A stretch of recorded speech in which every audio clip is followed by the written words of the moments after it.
हो जाएगा। इसलिए पिलर गिराएं, तृष्णा को नष्ट करें। इसके लिए हमेशा उन भगवान का स्मरण करें। हाँ, नित्यम च नित्यम जीनम स्मरामि, याद है ना? तो तब से कितने लोगों ने भगवान को स्मरण किया? हाथ उठाए जरा। हाँ, ईमानदारी से हाथ उठाए, कितने लोगों ने किया? अरे वाह, कितने लोगों ने किया? हाँ, नित्यं च नित्यं जीनं स्मरामि,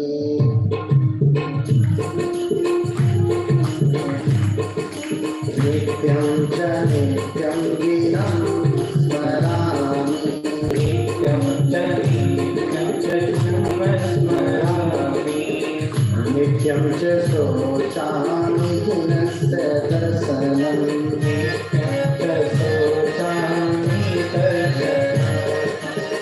नित्यं च शोचामि जिनस्य दर्शनम्, नित्यं च नित्यं प्रणिधिं करोमि, नित्यं च नित्यं प्रणिधिं करोमि। क्या करेंगे हर दिन? नित्यं च नित्यं प्रणिधिं करोमि, नित्यं च नित्यं प्रणिधिं करोमि, सम्बुद्ध पूजा च दर्शनार्थं, सम्बुद्ध पूजा च दर्शनार्थं, सम्बुद्ध पूजा च दर्शनार्थं।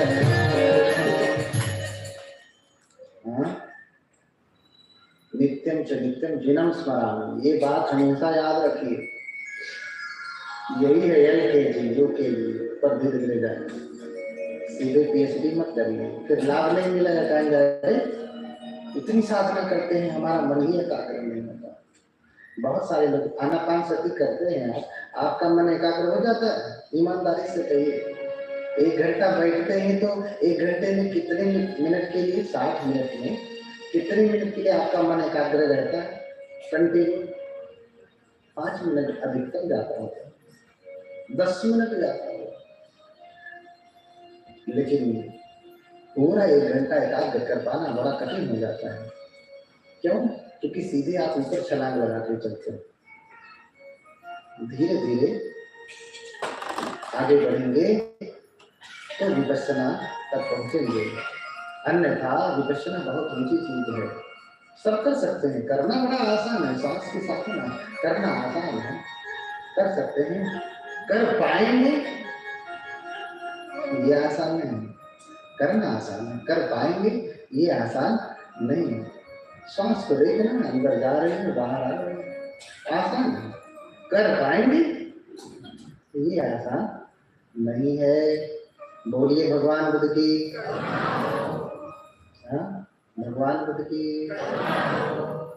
तो बुद्ध ने सब कुछ नष्ट कर दिया, सारे आश्रम नष्ट कर दिए, सारे क्लेशों को नष्ट कर दिया। क्यों? क्योंकि जन्म ही क्लेशस्य भ्रमति भवान रेतर लोकस्तद्वैदिक क्लेश शास्त्र। क्लेश के कारण ही व्यक्ति बार बार जन्म लेता है, उसी तृष्णा के कारण व्यक्ति बार बार जन्म लेता है। अगर उसे नष्ट कर दिया तो अपने आप सब कुछ नष्ट हो जाएगा। आप पिलर गिराइए, छत अपने आप, घर अपने आप, मकान अपने आप गिर जाएगा। मकान गिराना तो शुरू करिए, नीचे से ही गिराइए। हाँ, जैसे टेंट लगा हो ना, उसका बम्बू खींच लीजिए, तंबू नीचे गिर जाएगा। हाँ, बम्बू खींचा कि तंबू नीचे पड़ा। हाँ? तो बुद्ध हो गए, सर्वज्ञ हो गए, ज्ञान प्राप्त कर लिया। गयहु निर्णतम भयहु आजोरु, मिलहि ज्ञान जहीं और न छोड़ू। जब उनको ज्ञान प्राप्त हुआ, बुद्ध कहलाए ना, तो इतना ज्ञान प्राप्त हुआ कि कोई आदि अंत का पता नहीं, इतना ज्ञान है बुद्ध के पास। उसका प्रारंभ भी नहीं बता सकते कितना ज्ञान, कहाँ से ज्ञान शुरू हुआ, ये भी नहीं बता सकते कि कहाँ तक कितना ज्ञान है बुद्ध के पास। इसलिए कहा मिलहि ज्ञान जहीं और न छोड़ू। उसका कोई स्टार्टिंग और एंडिंग नहीं है, इतना ज्ञान उनको प्राप्त हो गया, अनंत ज्ञान प्राप्त हुआ। तो उपे निवासानुसति और चित्तोपाज्ञान, उसके बाद तीसरा जो महत्वपूर्ण है उसे कहा आसवक है, आश्रम को क्षय करने का, नष्ट करने का ज्ञान। यानी हम अपने विकारों को नष्ट कैसे करेंगे, तो बुद्ध ही जानते हैं कि तृष्णा को, हाँ, तृष्णा छान पड़ी घर ऊपर, कुबद का भांडा फूटा, हाँ। तो इस प्रकार से तृष्णा को नष्ट किया जा सकता है, बुद्ध ही जानते हैं। इसलिए आचार्य शंकराचार्य के गुरु गौंडपाद कौन है? आचार्य शंकराचार्य के गुरु कौन है? गौंडपाद। आचार्य गौंडपाद कहते हैं मांडुक्य कारिका में, निवृत्तस्य प्रवृत्तस्य निश्चला ही तदा स्थिति विषय ही सबुद्धानां तत्साम्यम अजमद्वयम। देखो, बड़ी झगड़ा करने से अच्छा है कि आप समझो कि कहा क्या जा रहा है, किसको बड़ा कहा जा रहा है, अपने आप सब बातें खत्म हो जाएगी। लड़ो, भगवान को सबसे अच्छे हैं, वो बुरे हैं, क्या ये क्या है? हाँ, आप समझिए कहा किसको गया। हाँ, तो आदि शंकराचार्य के गुरु कह रहे हैं निवृत्तस्य प्रवृत्तस्य निश्चला ही तदा स्थिति। एक बार चित्त जब विकारों से मुक्त हो जाता है, बुद्ध की भाषा में कहें तो निर्वाण प्राप्त कर लेता है। एक बार चित्त जब विकारों से रहित हो जाता है, प्रवृत्तस्य, फिर से विकारों में नहीं जाता। एक बार चित्त बुराइयों से हट जाने के बाद फिर दोबारा बुराइयों की तरफ नहीं जाता है। क्यों नहीं जाता है? विषय ही सबुद्धानां, यह विषय किसका है? बुद्धों का है, मेरा नहीं। आचार्य आदि शंकराचार्य के गुरु कह रहे हैं गौंडपाद, उनके गुरु कह रहे हैं निवृत्तस्य प्रवृत्तस्य निश्चला ही तदा स्थिति विषय ही सबुद्धानां तत्साम्यम अजमद्वयम। तो ये स्थिति कब आती है ये मैं नहीं जान सकता, ये किसका विषय है, कौन जान सकता है? विषय ही सबुद्धानां, ये बुद्धों का विषय है, ये डिपार्टमेंट उनका है, मेरा नहीं है। वही समझ सकते हैं, वही कर सकते हैं। और ठीक से कहें तो तत्व साम्यम अजमद्वयम। देखिए, बहुत गूढ़ बात उन्होंने कही है, अपने मुख से ही कही है। आप लड़ाई फालतू में करते हैं, हाँ, बहुत गूढ़ बात कही है। आदि शंकराचार्य कौन से वेदांत को कहने वाले हैं? अद्वैत वेदांत ना, अद्वैत वेदांत है ना। वेदांत वेदों का अंत है, और पता नहीं कितने अद्वैत वेदांत अलग है, श्री अनुजाचार्य का वेदांत अलग है, सबका अलग अलग है। एक बार अंत हो गया तो न जाने कितना वेद हो, फिर भी बनता जा रहा है। अंत होने के बाद भी तो वेदों का अंत अद्वैत वेदांत का। हाँ, तो अद्वैत के रचयिता हैं, कहने वाले हैं आदि शंकराचार्य। लेकिन उनके गुरु क्या कह रहे हैं? आदि शंकराचार्य जी के गुरु क्या कह रहे हैं कि चित्त विकारों से मुक्त होने के बाद एक बार दोबारा उसमें नहीं जाता। तो ये क्यों नहीं जाता? मैं जान नहीं सकता, मेरा विषय नहीं, बुद्धों का विषय है। और अगर ठीक से कहें तो तत्साम्यम अजमद्वयम। ठीक से कहें, आचार्य गौड़ बात कह रहे हैं, ठीक से कहें तो तत्साम्यम अजमद्वयम,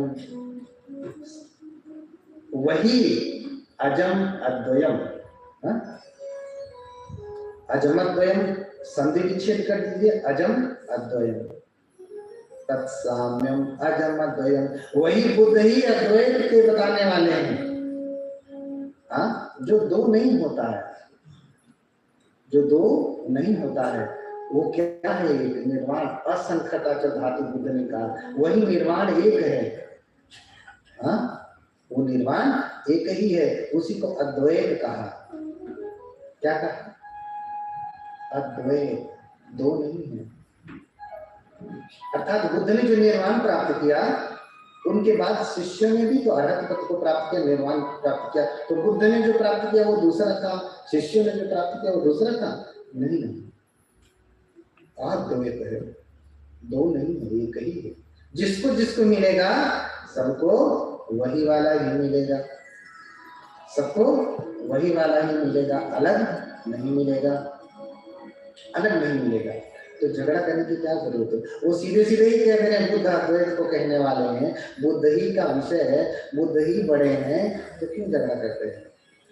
आप बुद्ध को प्रमोट करिए, बुद्ध की वाणी को प्रमोट करिए, अपने शब्दों में कहिए कि बुद्ध क्या क्या कहते हैं, बुद्ध क्या क्या कहते हैं। इसलिए आप ठीक से समझिए आचार्य के वचन को। संत कबीर, संत रैदास भी बाद में ही बात कहते हैं, संतों यह पद है निर्वाण। कौन सा पद है? यह निर्वाण का पद है, उसी को बुद्ध निर्वाण कहते हैं ना। निर्वाण शब्द ही पहली बार भगवान बुद्ध ने प्रयोग किया है। संतों यह पद है निर्वाण, ये जो व्यक्ति प्राप्त करता है ना मुक्ति, उसी को निर्वाण कहते हैं। तो सभी लोग बुद्ध के ही वचनों को दोहरा रहे हैं। बुद्ध आसवक्ख को जानते हैं, इसलिए बुद्ध सर्वज्ञ कहलाए। सर्वज्ञ कहलाने के बाद जानते हैं ना, परीक्षा भी होती है। देवता, गंधर्व, नाग, ब्रह्मांड, यक्ष, गंधर्व, ये सारे लोग परीक्षण भी तो करते हैं। और मार कभी भी अपने क्षेत्र से किसी को बाहर नहीं जाने देता। मार यानी बुराई, स्कंध मार, मृत्यु मार, क्लेश मार, जिसे क्लेश कहते हैं। फिर अंतिम मार होता है देवपुत्र मार। मार कितने हैं? आज तक आप इतना ही जानते रहे होंगे, मार यानी बुरी बात, बुरे विकार मन की, बुराइयां मन की, यही मार है ना? नहीं, मार के 4 प्रकार हैं। स्कंध मार यानी स्कंधों के द्वारा जो मार आपको पकड़ा हुआ है, चारों तरफ से एकदम ऐसे करके पकड़ा हुआ, आपको हिलने नहीं देता, इस चक्र से बाहर नहीं निकलने देता, वो है स्कंध मार। ये चक्र कैसा है? ये 5 उपादान स्कंध जो है, रूप, वेदना, संज्ञा, संस्कार, विज्ञान। तो अकेले रूप को ही देख लीजिए। रूप यानी ये 4 तत्वों से बना हुआ शरीर, आकाश बाद में घेरता है, इसलिए बहुत लोग 4 ही मानते हैं। लेकिन 5वां आकाश अनंत आयतन जब हम ध्यान करते हैं आज समापत्ति में, तो आकाश बाद में घेरता है। होते तत्व जो है 4, 5वां को देखा नहीं जा सकता, इसलिए 4 ही मानते हैं। तो ये 4 तत्वों से बना हुआ जो शरीर है, जिसमें 6 आयतन हैं, जिसे इंद्रिय कहते हैं। नाक, कान, आंख, जीभ, त्वचा और मन, है ना? अन्य लोग पंच इंद्रिय मानते हैं, मन को इंद्रिय में नहीं रखते हैं। बुद्ध इसे सलायतन कहते हैं, षड आयतन, 6 सेंसेस। सो इसलिए इनके अपने प्रपंच हैं। चक्षुना संपस्सजो रूपम, आंख से रूप देखा, ये प्रपंच में फंसा है। सुंदर गाड़ी देख लिया, अब गाड़ी में फंसा है, उसे गाड़ी चाहिए। पहले इससे तो निकलो, बुद्ध बहुत दूर है। सुंदर स्त्री देख लिया, उधर फंसा हुआ है, पहले इससे तो निकलो ना। तो ये मार का पूरा प्रपंच ऐसे पांचों इंद्रियों का चारों तरफ से ऐसे पकड़े हुए हैं। इसलिए आपने एक काल चक्र का तिब्बती में थंका देखते होंगे, तो इस चक्र को ऐसे दांतों से दबा करके मारने में पकड़ा हुआ है। ऐसे थंका देखा है? नहीं देखा होगा आपने, देखेंगे। अब कह दिया तो ढूंढते रहिएगा, दिखाई देगा। क्योंकि जिस धरती पे हम लोग रहते हैं वहां सभी बौद्ध धर्म के संप्रदाय के लोग रहते हैं, और खासकर तिब्बती परंपरा में थंका बनाया जाता है, यानी उसका प्रोजेक्शन जो है चित्रकारी के द्वारा किया जाता है। तो मार ने पकड़ा है आपको इंद्रियों के माध्यम से ही, आपके चक्र को पकड़ा हुआ है ऐसे ही दांत से दबा के, हाथ से पकड़ करके। निकल नहीं सकते आप, एक से निकले तो दूसरा उसमें आप फंस जाएंगे। इंद्रिय द्वार झरो खाना, तह तह सुर बैठे कर खाना।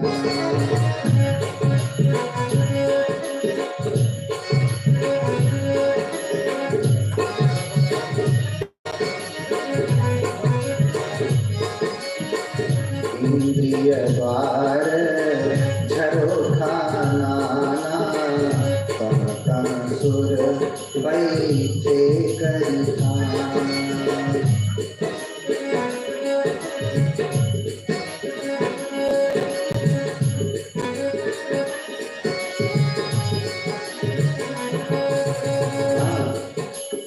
इंद्रियां हैं और इनके दरवाजे हैं, और कहते हैं यहाँ देवता बैठे हुए हैं। तो बैठ के क्या कर रहे हैं? आवत देखहि विषय बयारी। क्या करते हैं?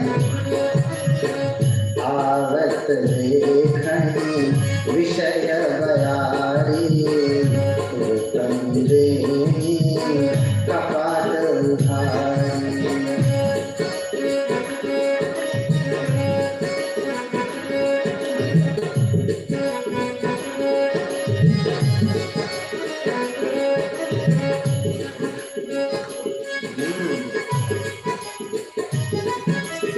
इसलिए पूरा इंद्रियों का प्रपंच है।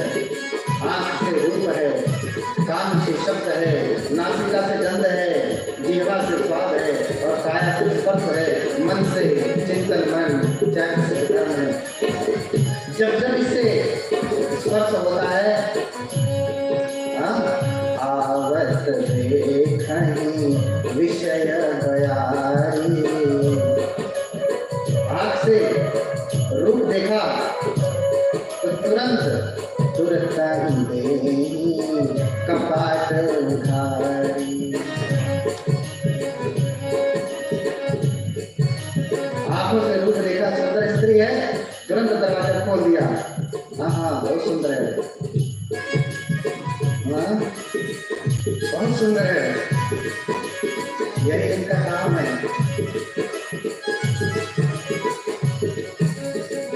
इंद्रिय द्वार झरो खाना, तह सुर बैठे कर खाना।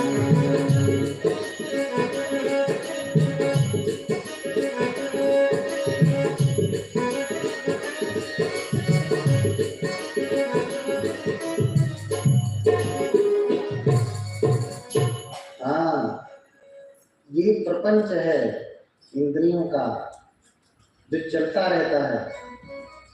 जो विषय दिखता है तुरंत ये देवतागण कहते हैं इंद्रियां द्वार है, उसमें नाना प्रकार के झरोखे लगे हुए हैं, और उन झरोखों पे कोई मानो देवता बैठा है। तो कर क्या रहा है बैठ करके?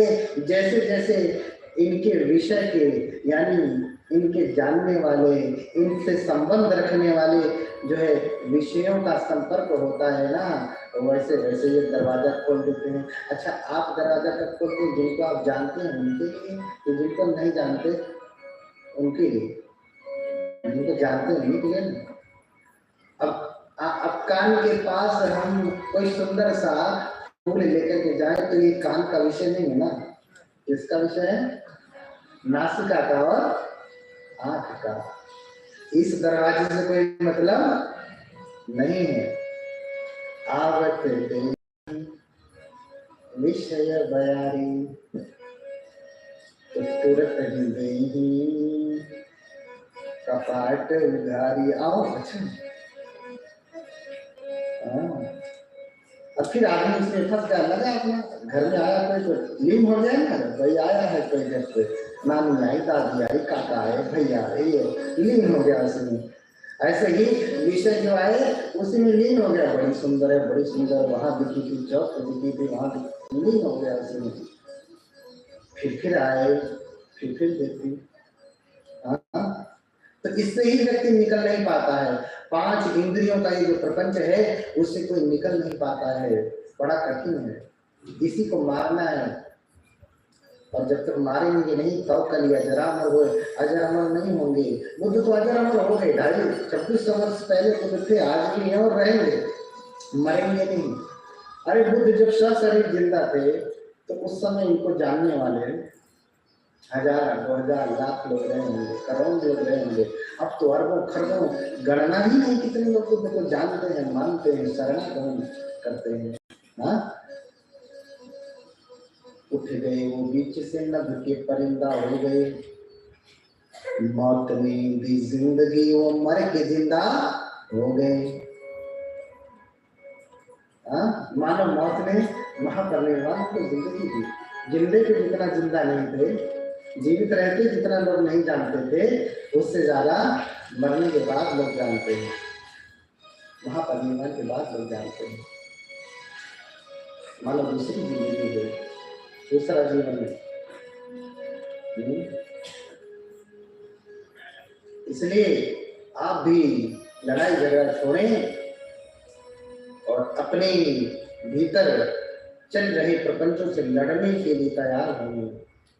दूसरों से न लड़े। शत्रु बाहर जात नहीं है, शत्रु भीतर ही है। शत्रु अपने ही हैं, अपने चाहे शरीर के हों, अपने चाहे आपके अपने कुल गोत्र के हों, दूसरे नहीं।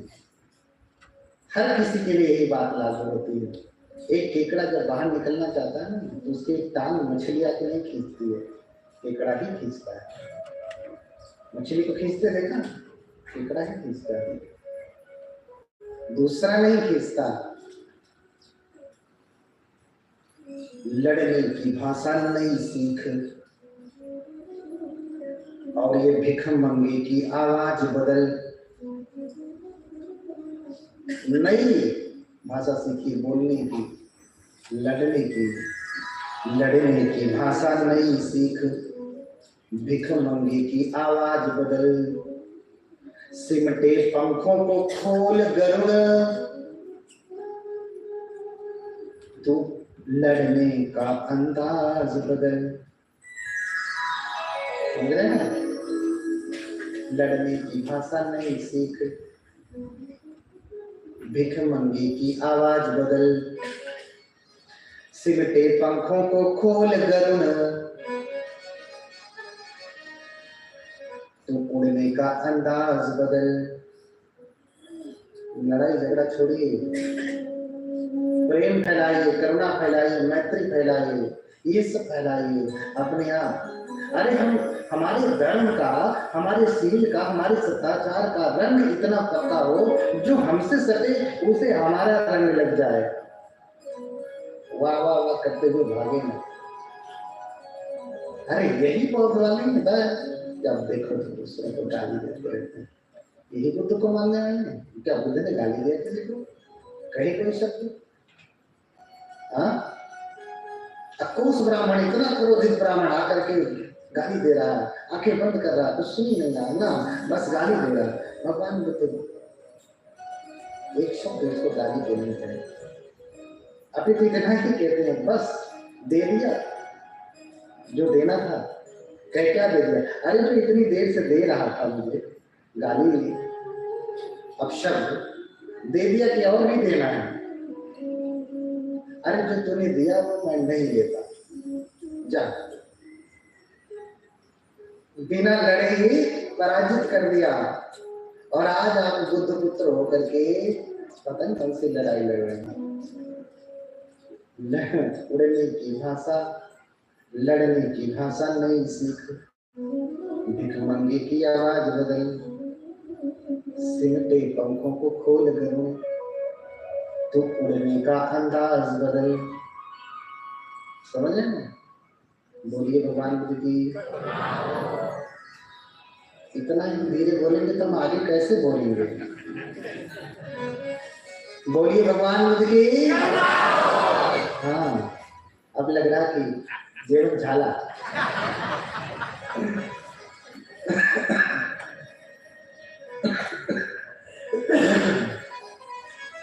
खाना वाना तो खा के आए हैं ना पूरा, तो बैठिए आराम से, कहीं जाना नहीं है, जाने नहीं देंगे।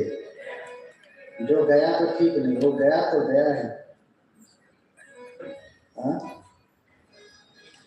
तो बुद्ध सर्वज्ञ हो गए, बुद्ध कहलाए, और फिर जो पंचवर्गीय थे, जो तप कर रहे थे, और फिर मुंह फुला के चले गए कि ये तो भ्रष्ट हो गए।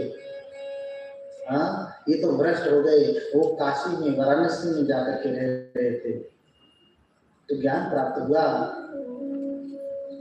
तो मार का आक्रमण भी शुरू हुआ। मार आक्रमण कर रहा है। मैंने कहा ना कि 4 प्रकार के मार है। पहला तो स्कंध मार है, आदमी इसी में फंसा है। इससे ऊपर जाएंगे तब तो मृत्यु मार दिखाई देगा, तब तो क्लेश मार आएगा, तब तो देवपुत्र मार आएगा। हमारा त्रिपिटक कहता है कि देवपुत्र मार स्वयं सामने आकर के खड़े हो जाते हैं। अरे पहले आप अपने इस मार्ग से बाहर तो निकलिए, फिर तो आगे वाला मार्ग दिखेगा। ये मार्ग से बाहर ही नहीं निकले और सोचते हो देवपुत्र मार्ग दिखाई दे, नहीं दिखाई देगा, नहीं दिखाई देगा। वो तो बुद्धों को दिखाई देते हैं, सबसे बड़ा वाला मार्ग। इसलिए बुद्ध साधना करके आंखें बंद करके बैठे हैं, साधना में लीन है। मार्ग में पराजित करने के लिए आता है, बहुत प्रकार से डराता है, आंधी तूफान भूकंप क्या क्या नहीं करता है। स्त्रियों को भेजता है, लड़कियों को भेजता है, कुमारियों को भेजता है, जैसे भी उनको भ्रष्ट करना चाहा कर दे, लेकिन भ्रष्ट नहीं कर पाता। उनके सैनिक, उनकी सेना आकर के बड़ा तांडव करते हैं। कोई कहता है ममीह कायम शतम भुजानाम क्षिपामि चैकेन शतम शराणाम भिन्नामि कायं सुगतस्ता सुखी भवतम व्रजन विलंबम। ये सब मार के पुत्र हैं, उनकी सेनाएं हैं। कहते हैं कि मेरे शरीर में सैकड़ों भुजाएं हैं, क्षिपामि चैकेन शतम शराणाम। इस गौतम बुद्ध को मारने के लिए तो मैं सैकड़ों बाण एक ही बार में फेंक दूंगा, और इतनी बार फेंकूंगा भिन्नामि कायम सुगतस्ता,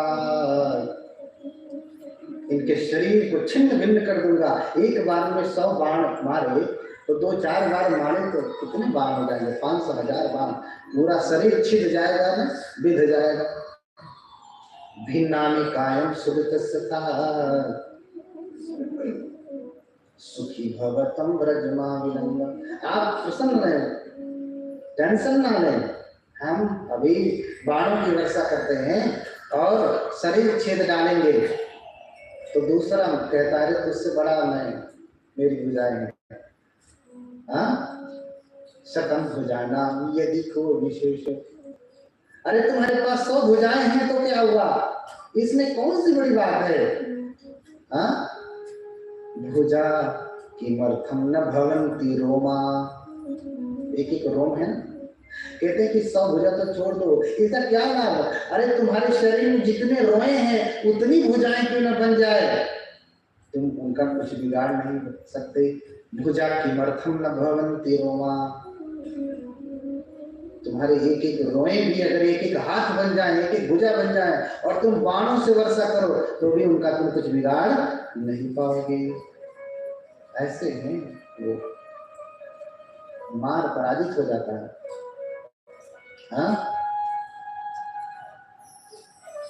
इसलिए जय मंगल अष्टगाथा में हम लोग गाते हैं ना, क्या गाते हैं?